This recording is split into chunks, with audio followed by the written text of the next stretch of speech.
Olá, povo de Deus, a paz do Senhor Jesus. Eu estou com a Bíblia Sagrada aqui e é motivo de grande alegria estar com você em mais este vídeo aqui no canal Galardoar, o ensino de presente para você. Nós estaremos hoje falando aqui a respeito de uma parte das Escrituras Sagradas chamada de Epístolas Gerais.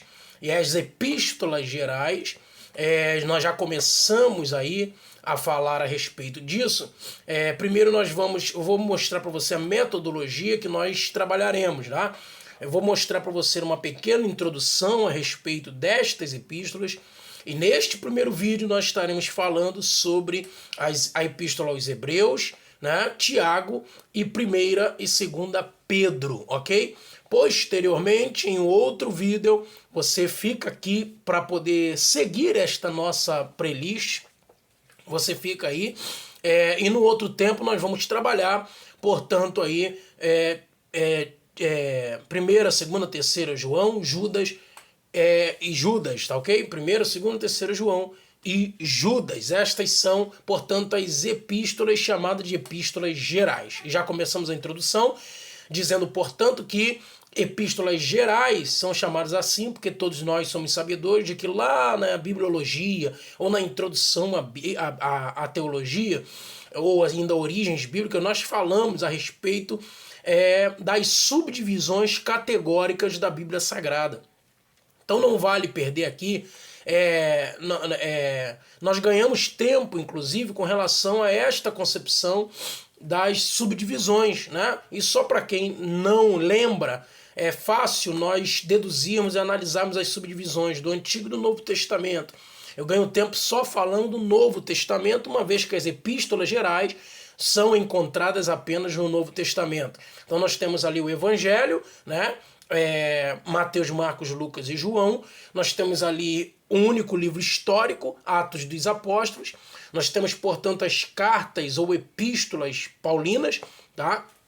Que vai de Romanos a Filemon. E depois nós temos, portanto, essas epístolas gerais.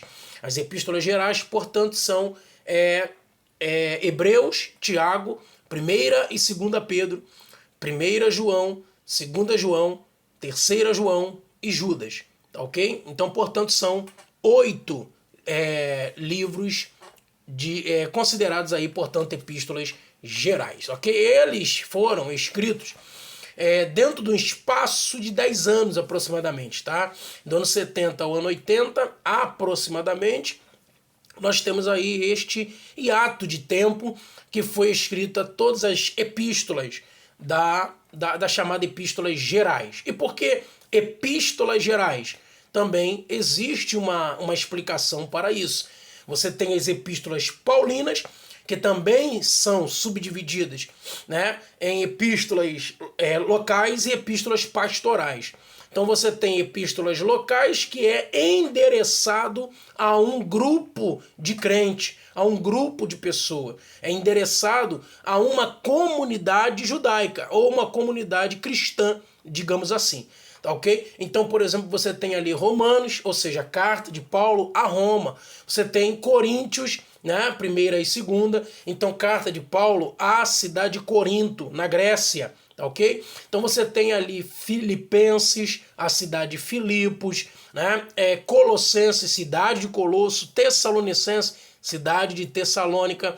Estas epístolas, inclusive, são chamadas também dessas igrejas que foram fundadas pelo apóstolo Paulo na chamada Ásia, né? Aquele conjunto ali, e alguns estudiosos, inclusive, mostram atestam que Paulo também fundou ali aquelas igrejas que estão com o endereço de cartas de João, lá no livro do Apocalipse, capítulos 2 e 3, ok?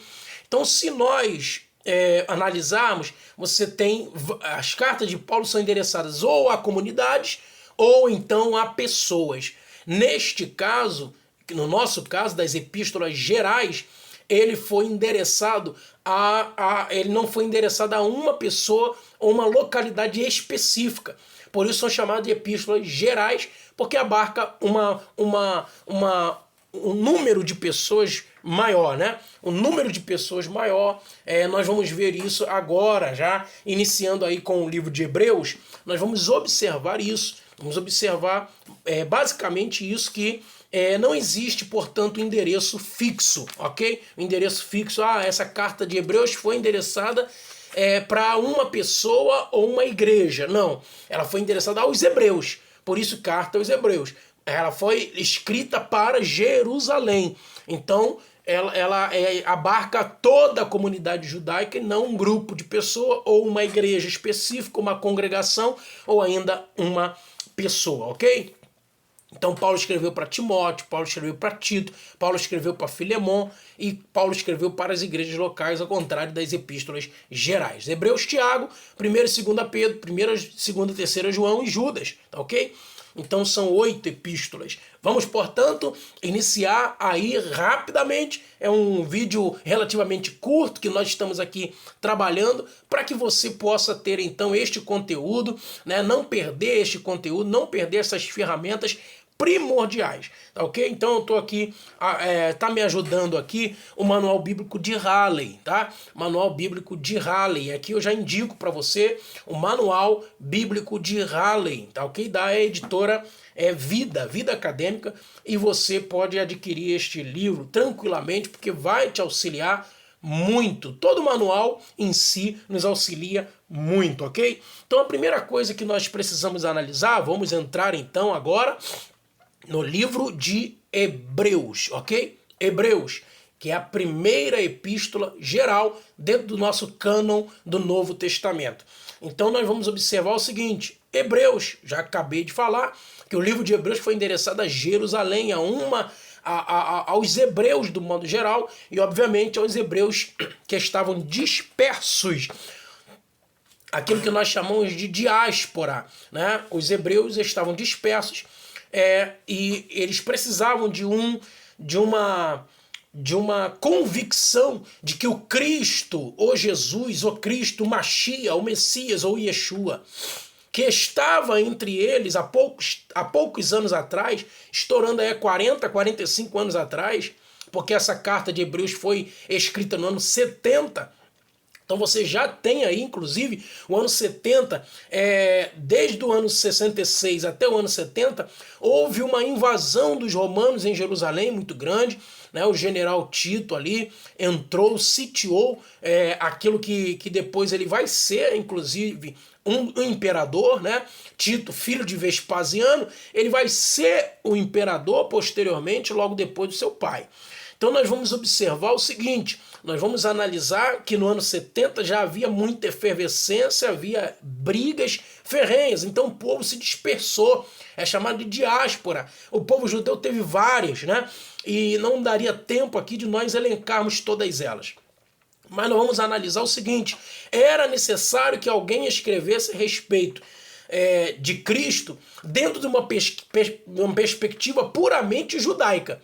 Tá? Então os judeus, todos nós sabemos, lá no livro de Mateus, né, aguardavam o Messias, o Cristo, aguardava aquele que iria tirar o povo judeu dos seus algozes, né, chamados romanos, os bárbaros, enfim. Então nós vamos observar que a ideia de Jesus não foi bem absorvida por muitos dos judeus. Nós temos isso em João capítulo 1, versículo de número 11. Vim para o que era meu, mas os meus não me receberam. Então essa fala de Jesus, né, escrita em João, ela diz muito a respeito dessa concepção de que eles aguardavam alguém com arma em punho para poder arrancar o Herodes do trono, arrancar Pilatos do trono e arrancar o imperador, né, do trono. Só que Jesus veio com uma outra perspectiva, um outro ensinamento, só que Jesus veio mostrando a questão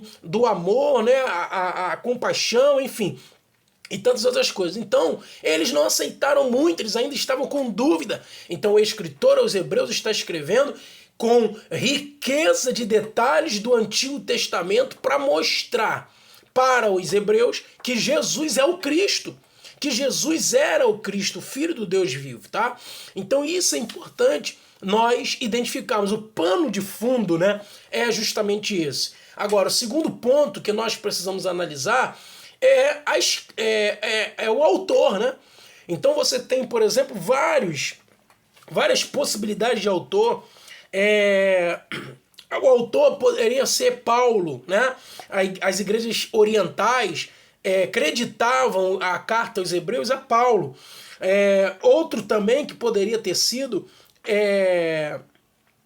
tanto Eusébio de Cesareia quanto Orígenes acreditavam também que foi o apóstolo Paulo. Tertuliano, estou falando dos pais da igreja, Tertuliano chamava de epístola de Barnabé, ou seja, então ele acreditava que Barnabé era o escritor, o autor da epístola de Hebreus. Clemente de Alexandria também acreditava que Paulo tivesse escrito em hebraico, tá? E depois Lucas passou para o grego. Mas ainda tem outros, tá?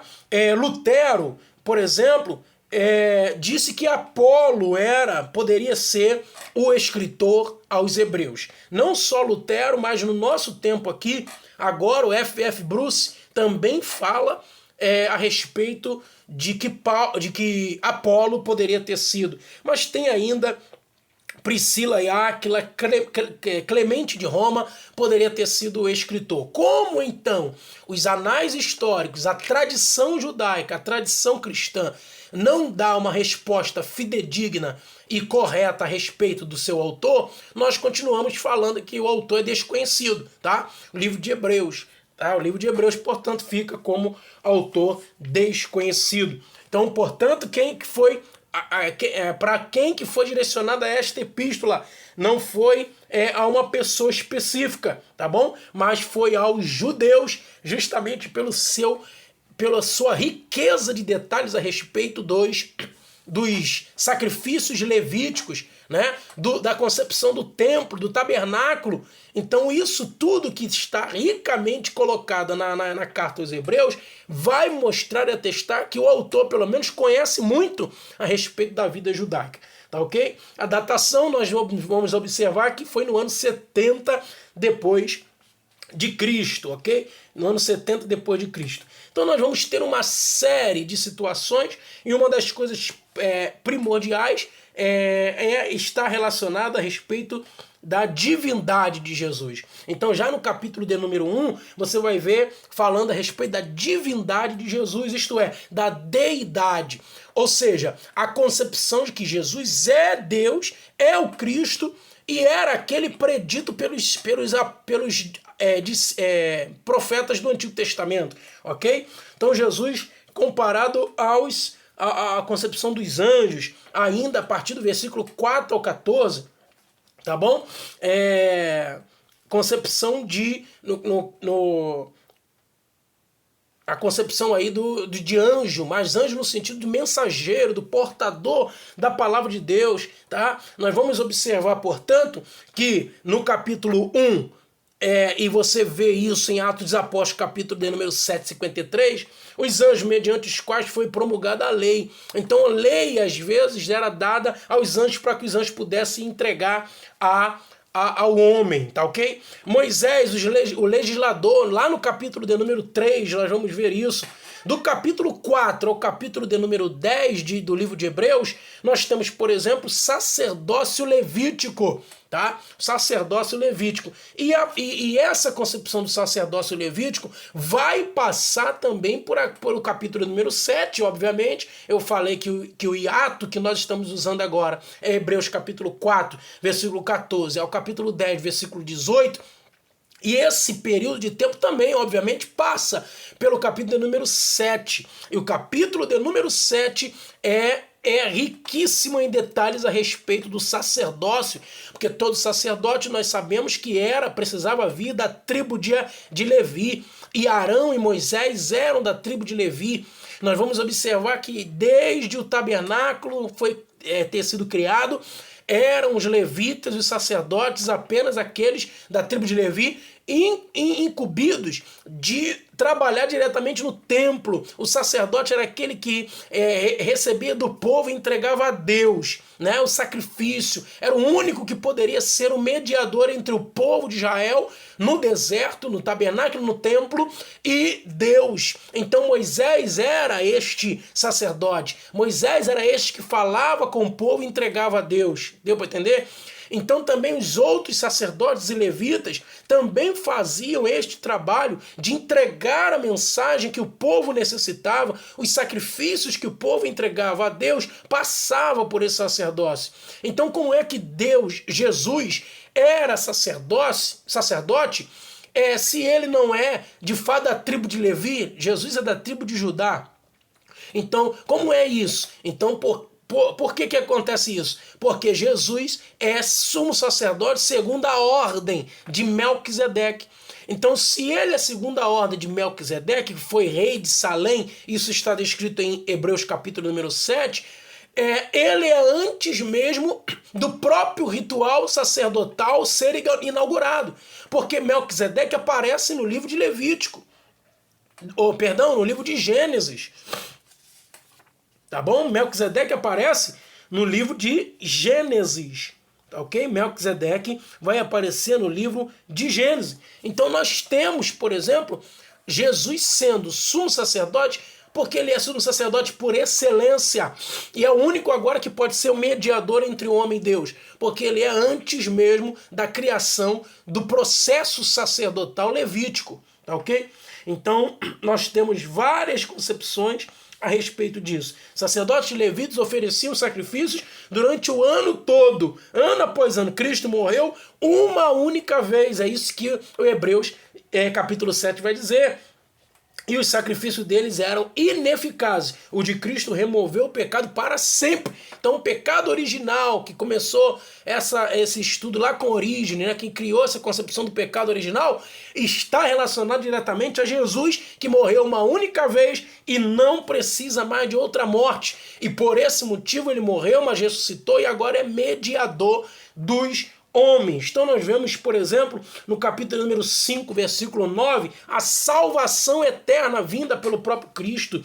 Capítulo 6, versículo 2, o juízo eterno. Capítulo 9, versículo 12, a eterna redenção. 9, versículo 14, o Espírito eterno. 9, versículo 15, a herança eterna. E 13, versículo 20, a aliança eterna. Que aliança é essa? A aliança cristológica, a aliança a nova aliança, a aliança de sangue, a aliança feita por Jesus na cruz do Calvário, ok? Então essa base é importante para nós analisarmos essa concepção. Correndo um pouquinho, tá? Correndo um pouquinho para que essa aula, esse estudo não seja muito longo, tá? Nós vamos partir para o livro de Tiago, tá ok? Para o livro de Tiago. Então, Tiago, nós temos aí, por exemplo, uma epígrafe, uma vértice, um horizonte, tá? Um horizonte que Tiago vai trabalhar. Segundo Halley, ele vai trabalhar a partir da sabedoria cristã, das boas obras e a religião pura. Então isso tudo nós vamos ver na carta de Tiago. Então quem é esse Tiago? Tiago acredita-se que é o irmão de Jesus, o meio-irmão, né, de Jesus. Perdão, o meio-irmão de Jesus, tá ok? Então, você tem, portanto, mais dois Tiagos. Não pode confundir. Esse Tiago é irmão de Jesus. Você tem o Tiago, irmão de João, filho de Zebedeu, né? Tiago e João, filho de Zebedeu, que era um dos três íntimos de Jesus. E o outro é o filho de Alfeu. Você encontra isso em Mateus capítulo 10, versículos 2 e 3 também. Agora, Tiago era o irmão, considerado, portanto, o irmão mais velho de Jesus, tá? Mateus capítulo 13, versículo de número 55. No começo da trajetória de Jesus, portanto, Tiago se juntou aos outros irmãos, duvidando da natureza digamos assim, da deidade de Cristo, duvidando da deidade de Jesus, juntamente com seus irmãos, tá?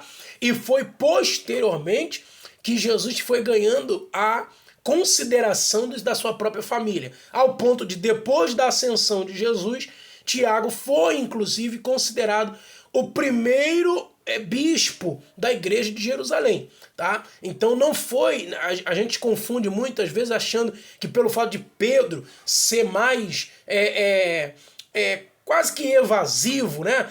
Entrão, né? Digamos assim, por Pedro ter essa chamada de liderança, nós acharmos que Pedro foi o bispo da igreja de Jerusalém. Só que não foi.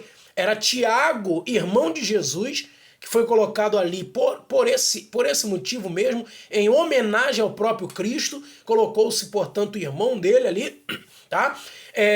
Para poder assumir. Você vai ver isso, por exemplo, em Atos dos Apóstolos, capítulo de número 15, tá? Atos dos Apóstolos, capítulo 15, que está relacionado diretamente à concepção dos judeus, ali dos gentios, se vai poder circuncidar ou não, se assume todo o ritual judaico, se os gentios precisariam assumir todo o ritual judaico. Pedro vai vir, Paulo e Barnabé vai vir com essa situação, Pedro vai dar a palavra, mas é Tiago que vai dar a última sentença. A sentença final, o checkmate, aquilo que vai ser realmente feito, foi saída da boca de Tiago. E outros textos também. O próprio Pedro foi enviado, né, para fazer uma viagem missionária. Quem é que enviou? Então quem enviou foi a igreja de Jerusalém, cujo Tiago era bispo. Esse mesmo Tiago que vai escrever esta epístola geral. E já no primeiro versículo você vai ver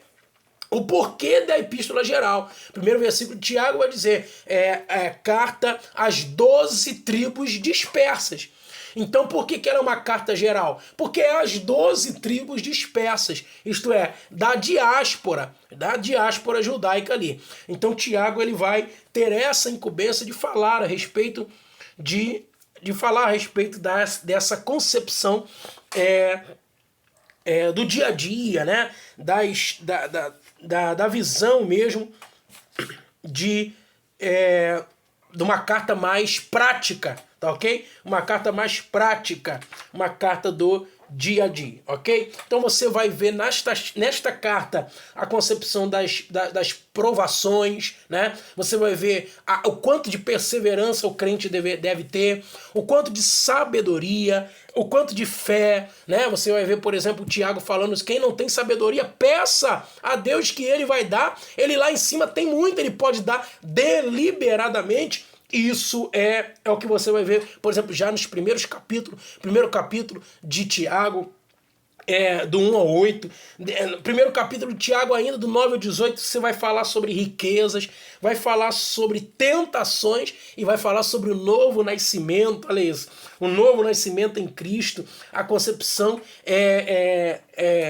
do novo nascimento está relacionado diretamente à cobiça, e depois da cobiça dá luz ao pecado, e o pecado sendo consumado gera morte. É isso que ele vai falar. Mas o cristão, né, recém-nascido, ele tem a alma também recém-nascida nesse sentido, e isso está corroborado aí na outra epístola que nós vamos falar daqui a pouco, 1 Pedro capítulo 1, versículo 23. Nós temos ainda a concepção do falar a língua, a respeito da língua, né? Não é língua estranha, não. A língua mesmo como um pedaço da carne, né? Que está no corpo. O perigo deste instrumento, Tiago vai dizer, este instrumento que dá vida ou tira a vida. Vai falar sobre o pecado. O pecado vai falar sobre a religião pura, que é aquela que visita os órfãos, os necessitados, as viúvas. É aquela que mostra, né? É aquela que se mostra realmente. É aquela que a pessoa pode analisar, pode ver, pode realmente sentir. Não é apenas uma fé falida, não é apenas uma fé morta, não é apenas uma fé sem fruto, sem reconhecimento, sem obra, mas é isso que ele vai dizer, que a fé sem obras é morta. Ele vai falar isso em Tiago capítulo número 2, a fé sem obras é morta. Tiago capítulo 3, ele retoma as palavras a respeito da língua. né? Tiago 4, a mentalidade mundana, é preciso arrancar isso do nosso meio, essa concepção da mentalidade mundana, porque a mentalidade mundana faz você cobiçar, a mentalidade mundana faz você ter a mente dividida, a mentalidade mundana faz você falar palavras torpes a respeito e usar a sua língua para o mal. Não sabe que a língua tem o poder de dar vida e de tirar a vida, né? Se você consegue refrear a língua, você consegue refrear todo o seu corpo. Isso também está corroborado com o ensinamento de Jesus, que se a candeia do corpo são os olhos, de modo que se teu olho é bom, todo o corpo terá luz. Então, são os olhos fazem entrar e a língua faz sair, né? E você pode dar margem para para a morte, né? Para a morte. Então você tem aí a concepção de Tiago. Tiago fala justamente isso. Tiago capítulo 5, versículo do 1 ao 20, vai falar sobre riquezas, vai falar sobre paciência, vai falar sobre a língua novamente, que ele toma bastante tempo a respeito disso, e também vai falar da oração. A oração da fé será seguramente atendida. Quando Elias fechou e abriu os céus, foi um milagre extraordinário, mas é citado como incentivo à oração. Então você tem, por exemplo, lá em 1 Reis, lá no texto de Reis, capítulo 18, quando Elias vai orar e vai descer fogo do céu, tem gente que fala assim, ele não fez nada, né? Ele vai chegar diante de Acabe, vai falar, vive o Senhor em cuja face estou. Só que a pessoa esquece isso, segundo minha palavra não vai haver chuva, só que a pessoa esquece que ele estava diante da face de Deus. Isso foi e aconteceu, aquele fogo de Deus aconteceu, e a questão da chuva só aconteceu diante da oração. Então temos que ter uma vida de oração. É difícil, é complicado, mas ora 10 minutos, ora 5 minutos, daqui a pouco você está orando 20 minutos, daqui a pouco você está tendo 1 hora, 2 horas aí de oração, de encontro com Deus, ok? Então nós observamos justamente isso, ok? A análise, portanto, de Tiago está relacionada diretamente com estas concepções, ok? Tamo junto aí, show de bola. É provável, tá?